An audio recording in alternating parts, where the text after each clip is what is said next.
कसला विचार करता एवढा? काही नाही ग, अधिपतीच्या वागण्याचा विचार करत होते. माझं खरंच चुकलं का ग? आई आहो प्लीज तुम्ही असा विचार नका करू. तुम्हाला जे करायचं होतं ते तुम्ही केलंत आणि ते योग्यच होतं.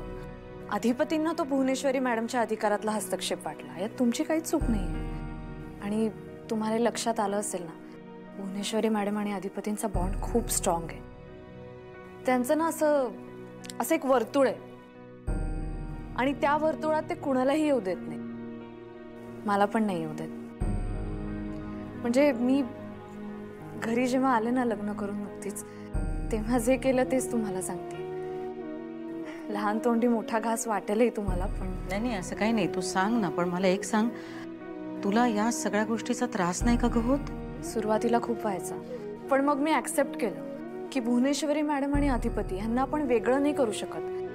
त्यांचे बंध तोडता नाही येणार आहेत. आणि मग सोप्या झाल्या गोष्टी हळूहळू. पण हे सगळं ऍक्सेप्ट करणं तुला खूप जड गेलं असेल नाही? नाही हो, कारण बाकी काही असलं ना तरी अधिपती मनाने खूप चांगले, मन मिळावू आहेत, सगळ्यांना समजून घेणार आहेत. आत्ता कदाचित त्यांच्या वागण्यामुळे तुम्हाला पटत नसेल, पण मी खरंच सांगते ते खूप चांगले आहेत. आत्ता भुवनेश्वरी मॅडम सापडत नाही आहेत ना, म्हणून डिस्टर्ब आहेत ते. मी तुम्हाला सांगितलं ना, माझ्यावरही चिडचिड करतायत ते, फक्त तुमच्यावरच असं नाही. पण मग कधी थांबणार हे असं किती दिवस चालणार आहे? आई तुम्हाला सांगते, भुवनेश्वरी मॅडम एकदा सापडल्या ना की सगळं थांबेल. हे बघा तुम्ही, मग अधिपती पण तुमच्याशी चांगलं वागतील, त्यांचं खरं रूप दिसेल तुम्हाला. आणि आत्ता जे वागतायत ना ते तुमच्याशी, त्याबद्दल सुद्धा तुमची माफी मागतील ते. बघा तुम्ही, कारण शेवटी काही झालं तरी तुम्ही जन्म दिलाय त्यांना.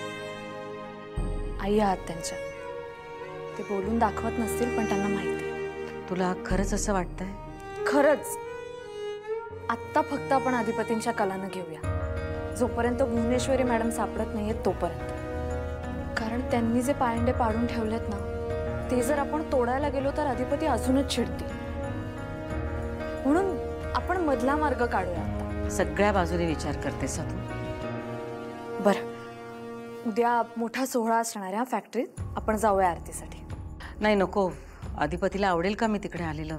अहो असं काय बोलताय तुम्ही आई? तुम्हाला टेन्शन आलंय का? तुम्ही टेन्शन नका घेऊ. हे बघा, आपण काय करायचंय, आत्ता भुवनेश्वरी मॅडमनी ज्या पद्धती परंपरा सुरू केल्यात ना, आपण सगळं ते फॉलो करायचंय आणि बाप्पाकडे प्रार्थना करायची की सगळं व्यवस्थित होऊ देत. बस.